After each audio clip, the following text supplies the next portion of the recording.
सबको जय राधे, जय जय श्री राधे, जय माता दी। भक्तों की हम आज उपलब्ध हैं कुछ उपाय बताने के लिए। देखिए भक्तों, ये बहुत ही महासंयोग चल रहा है श्रावण मास में।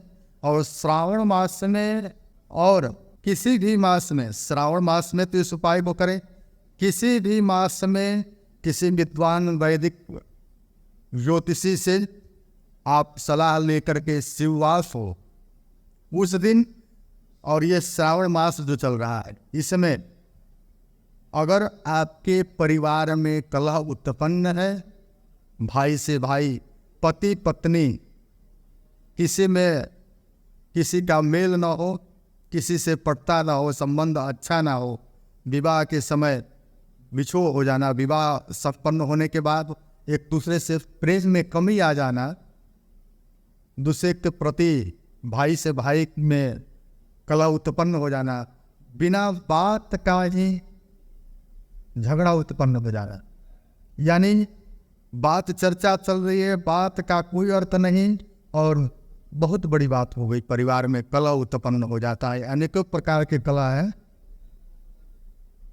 यानी कि पति पत्नी की बात नहीं मान रहे हैं, पत्नी पति का बात नहीं मान रहा, किसी दूसरे मार्ग पर चल रहे हैं, या फिर किसी के विवाह में अगर अवरुद्धता पैदा होता हो, पितृदोष इत्यादि हो, अब पति पत्नी का संबंध खूब अच्छा चल रहा हो और किसी की कुदृष्टि पड़ जाए, किसी का नजर लग जाए और दोनों का संबंध, दोनों में दुराव हो जाए, तो इसके निवारणार्थ आपको एक उपाय करनी है। उपाय क्या है? यह अचूक उपाय है, इसका कोई काट नहीं है। इसलिए आप इस उपाय को कब करें? श्रावण मास में किसी दिन आप कर सकते हैं, लेकिन श्रावण मास के बाद अगर आपको करना हो, श्रावण महीने के बाद अगर करना हो, तो किसी विद्वान से, किसी ज्योतिषी से, वैदिक से, कर्मकांडी से आप शिववास निकलवा लें और उस दिन इस उपाय को करना है। उपाय क्या है इसके बारे में हम आपको बताते हैं कि आप 5 हल्दी के साबुत गांठ, हल्दी यानी हल्दी का साबुत 5 गांठ ले लें, एक मौनी ले लें, रक्षा सूत्र जो हम लोग कलावा बोलते हैं, जो हाथ में बांधा जाता है पूजन में, तो एक कलावा ले लें और 5 हल्दी की गांठ ले लें। और अगर किसी का विवाह ना होता हो, पति पत्नी में दुराव हो, संबंध में पटुता हो, नहीं पटता हो, तो स्त्री को अगर करना हो और लड़की को करना हो तो एक पीला वस्त्र ले लें, 5 हल्दी का गांठ, एक मौली और पीला वस्त्र, रुमाल, छोटा सा रुमाल, कपड़ा, पीला वस्त्र ले लें। ये सामग्री एक जगह रखें और एक कटोरे में रोली का घोल बना दें। रोली यानी जो हम तिलक लगाते हैं, चंदन लगाते हैं, उसमें जल डाल करके उसको घोल बना लें। और करना क्या है, तो अगर कोई लड़का हो तो केवल लड़का यानी पुरुष वर्ग हो तो उसके लिए सफ़ेद कपड़ा लेना है, और स्त्री वर्ग हो तो पीला कपड़ा लेना।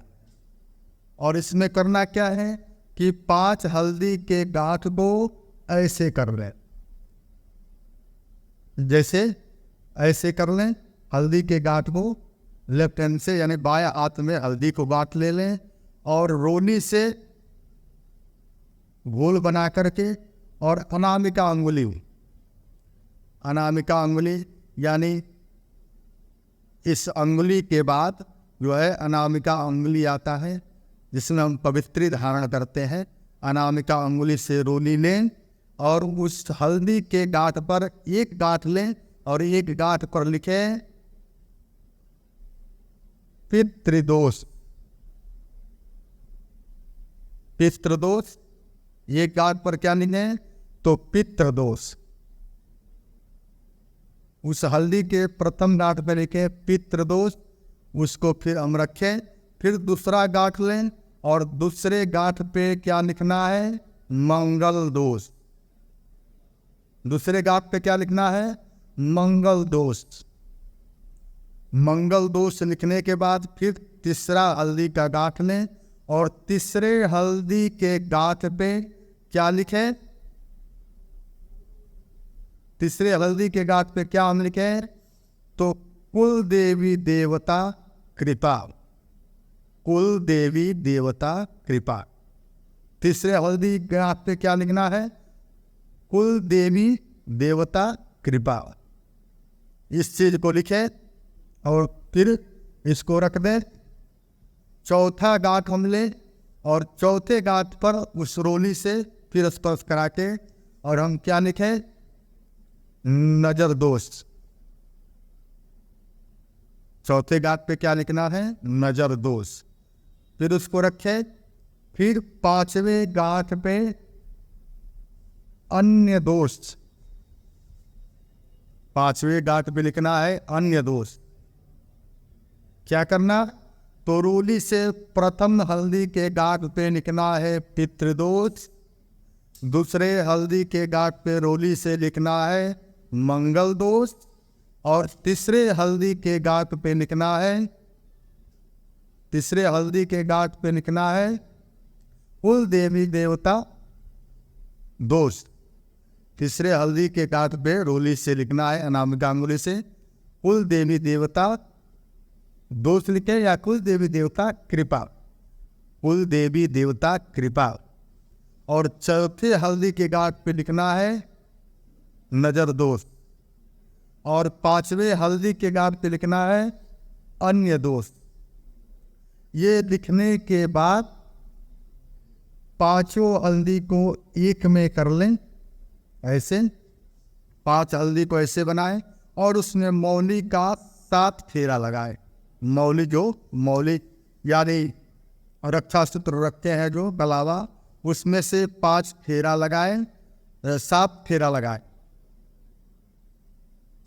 याद रखिएगा कितने फेरे लगाने हैं? तो 7 फेरे लगाने हैं मौली के। और फिर उसको बांध कर करके अपने पूजन स्थान पे माँ भगवती का जहाँ मूर्ति हो या फोटो हो, दुर्गा देवी का हो, कात्यायनी का हो, बगलामुखी का हो, जिस भी देवी का यानी शक्ति माता के किसी भी स्वरूप का फोटो या मूर्ति हो, वहाँ पर चरणों में इस गांठ को समर्पित करें। और प्रतिदिन सभी देवताओं का जैसे आप पूजन करते हैं वैसे धूप अगरबत्ती इत्यादि वस्तु से पूजा करें। और जब तक विवाह संपन्न न हो जाए, इसमें तो 3 महीने की अटल सत्य गारंटी है कि 3 महीने में विवाह संपन्न और संबंध में मधुरता, मित्रता, एक दूसरे के प्रति सामंजस्यता, प्रेम 3 महीने के अंदर अवश्य ही प्राप्त होगा। भगवान भगवती की कृपा होगी। वो हल्दी का गांठ चरणों में समर्पित कर करके भगवती से प्रार्थना करें कि हम बला से मुक्त हों, हमारे पुत्र पुत्री का विवाह संपन्न हो। और इस कामना से अर्पण करते हुए भगवती के चरणों में जो लिप से हमने हल्दी पे लिखा रोली से, वहीं लेकर के चरणों में चंदन करना है 5 जगह। चरणों में ध्यान रहे कि चरणों में 5 जगह चंदन करना है। और जब विवाह संपन्न हो जाए, तिथि निर्धारित हो जाए और ऐसा लगे कि हमारे परिवार में शांति मिल गई, सब लोग एक दूसरे से, सबका संबंध अच्छा हो गया, कलह समाप्त हुआ, तो उस हल्दी के गांठ को लेकर के बहते हुए जल में प्रवाहित करें। आपके ऊपर भगवती की कृपा होगी। जय जय श्री राधे, जय माता दी। आप इसी तरह हमारे चैनल को सब्सक्राइब करें और हमसे जुड़ने के लिए, बात करने के लिए किसी विषय वस्तु पर, या तो कुंडली हो ग्रह दोष पर विचार परामर्श करना हो, या किसी दोष के बारे में जानना हो, किसी योग के बारे में जानना हो, वास्तु इत्यादि यानी वास्तु से संबंधित भी अगर कोई समस्या है तो आप हमसे बात कर सकते हैं, हमारे चैनल से जुड़ सकते हैं, हमारे वेबसाइट पे जुड़ सकते हैं और हमसे आप संपर्क कर सकते हैं। जय जय श्री राधे, जय माता दी।